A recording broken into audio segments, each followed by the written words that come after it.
Alright, so these are my ball screws that I'm going to use for my Z-axis. And what I've done is I had to chop it and put this on the lathe and turn that down. Whatever the coating is stupid hard. So I cut it off with a grinder because you're not going to put a bandsaw on that. And this one I trimmed back with a carbide bit, which worked pretty well, but man, chewing through this, it just chewed my bit all to pieces. So this one, I took a grinder and just kind of took the surface off. That is still hot, ow. And just kind of went around it to where it'll be a little bit easier on my tool. So I didn't even realize this when I had this thing originally. I ordered these probably 2 years ago. This goes on this end to just hold it. I'm gonna have to put a, that's 10 millimeters, but it's still just barely under or oversized to go into that bearing. So I'm gonna have to take that down just a fuzz. So you've got this part of it that goes together, and then this is where your motor actually should couple onto it. So you've got a block that spins and holds everything in place, and then this is where everything moves back and forth. So I'm cutting the second one down to match the first one that I cut down. The only irritating part is, let me grab this thing.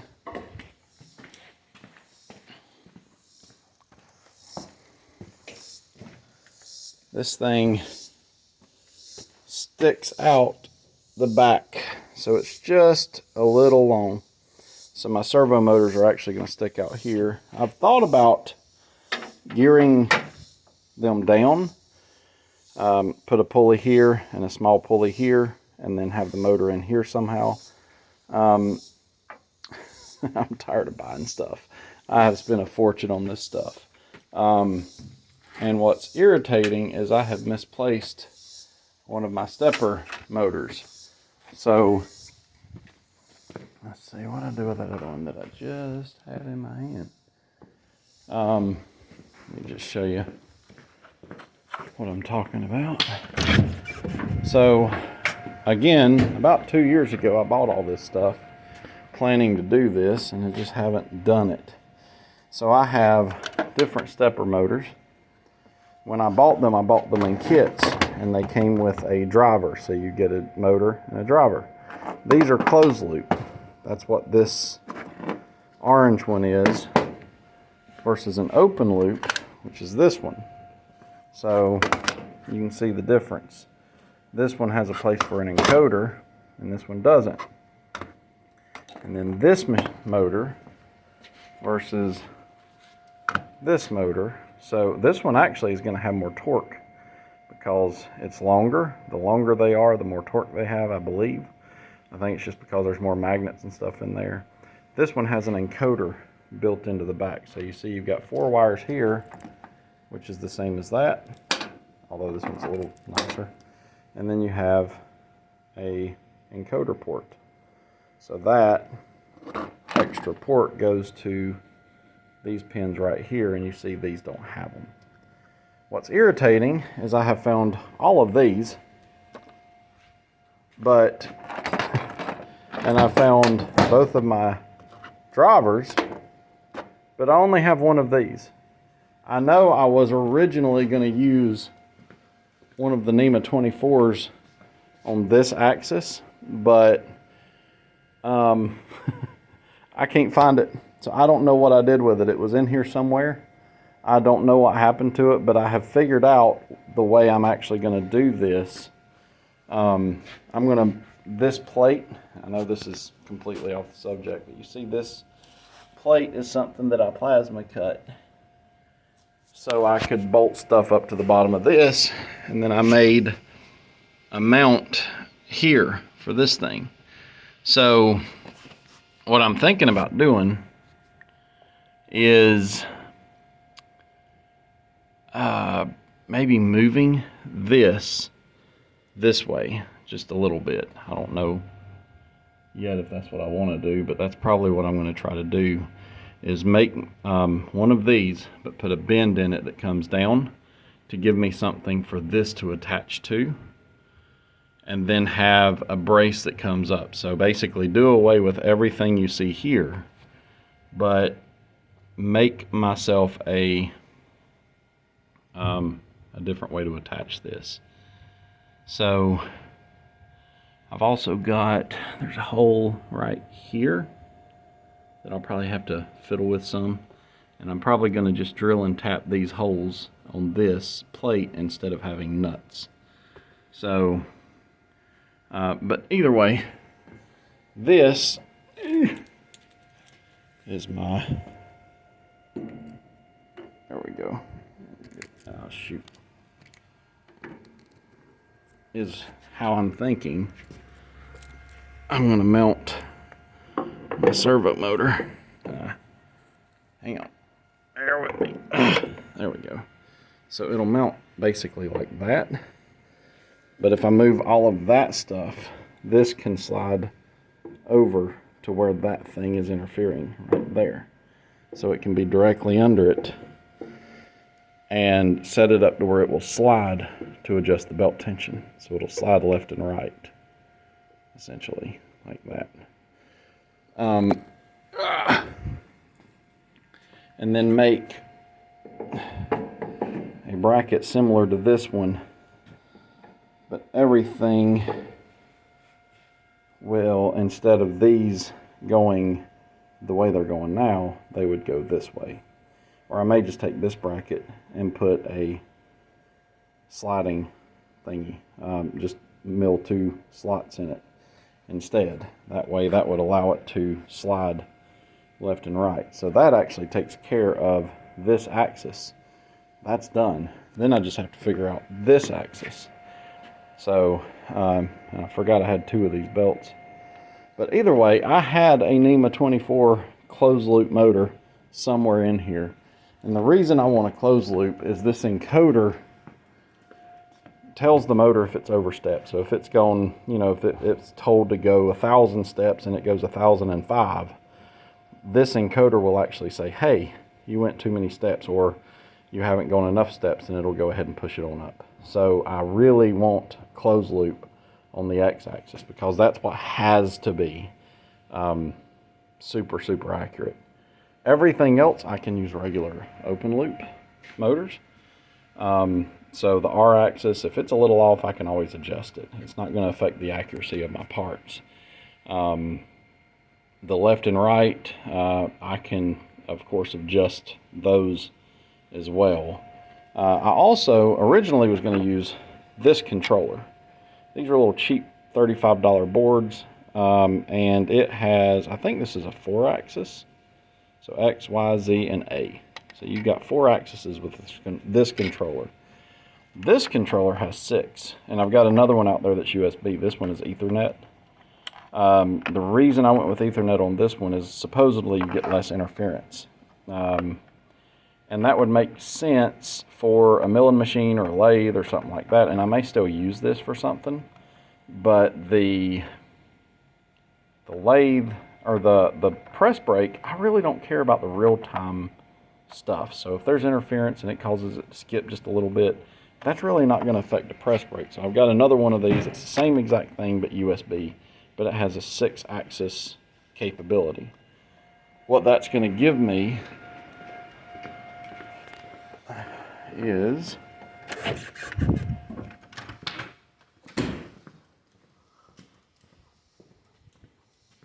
let's see here. That's going to give me, this would be 1 axis. One of these would be, second axis. This is your 3rd axis. Your 4th axis would go up and down. So I will tie both of these together to go up and down. The motors, they'll have separate motors, but they will be set up to where they can, they'll do the, they'll act as 1 axis essentially. And then, let's see, that's that. So 1, 2, 3, 4, and there's a 5th. Oh, wait. Actually, with a 6-axis, I can either make these 1-axis and then have an extra axis that will move independent of the other thing, which I'm still debating on that. But as of right now, I can do that, or I can make both of these independently move up and down. So if you've got a something that's already bent and you've got a step up here that you need to back gauge off of, I can zip one up to 2 inches higher than the other if I needed to. That's rare, almost never used on any press brake that I've ever done, so I'm not sure that it's useful here. And then my last axis will be this, because I want to do this with all one controller, so I'll have another thing here to do that.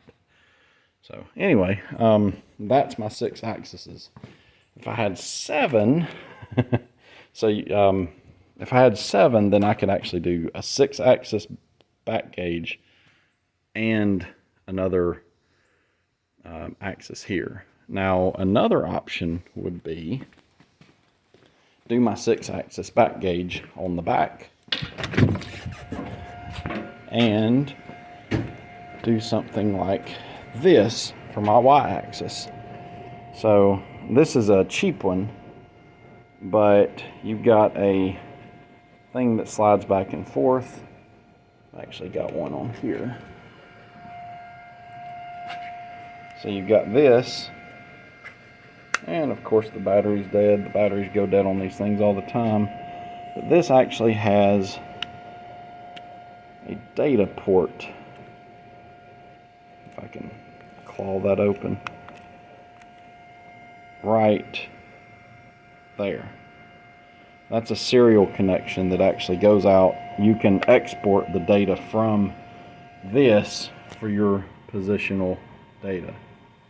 Right, so I could put one of those on the back gauge, but in all reality it would be more one like this. This is a glass scale right here, and that would feed a typical DRO, and that counts it in hash marks, and that one seems to actually update faster than these cheap ones.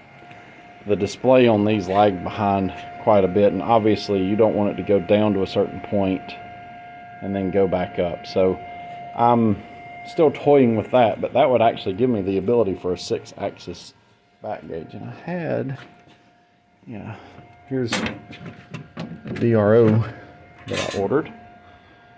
All right, so that's a 2-axis DRO, and your scales get plugged into there.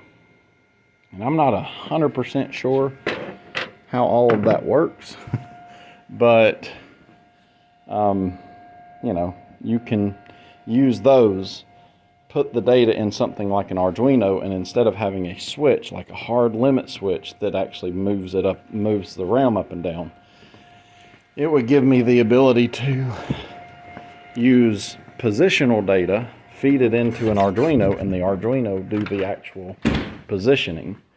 That would free up this having to be an axis that I can control with a ball screw. I would just put a scale here, and instead of having a limit switch that actually controls the depth, I would be able to actually have a 6-axis back gauge with what I've got. I don't know if they even make a 7-axis controller. But there's my little 6-axis controller. So you've got your X, Y, Z, A, B, and C. So I've got 6 axes that I can control here. And what I think I'm going to do, I may end up putting another axis right here that can move, you know, 8 inches or so forward or backwards, or maybe even less than that. I don't know that you would need 8, need that.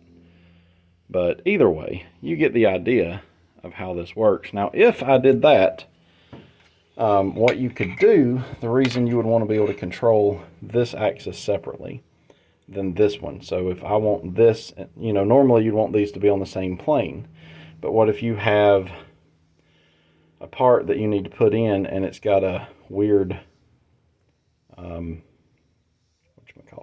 weird angle on it? Well, and your bend line is like, say, where my thumb would be. So your part has a face that's like this, instead of like this where you can bank and then you've got a bend line. You would have an axis like this, and then your bend line is not parallel to that axis. Well, you could have one of these stationary and one of these could back up to give you 2 points for that 45. The problem that I've had at work is, oh shoot, I just dropped that, nice, is this doesn't really work. So even when we try to do that, it's hard to find the actual correct position.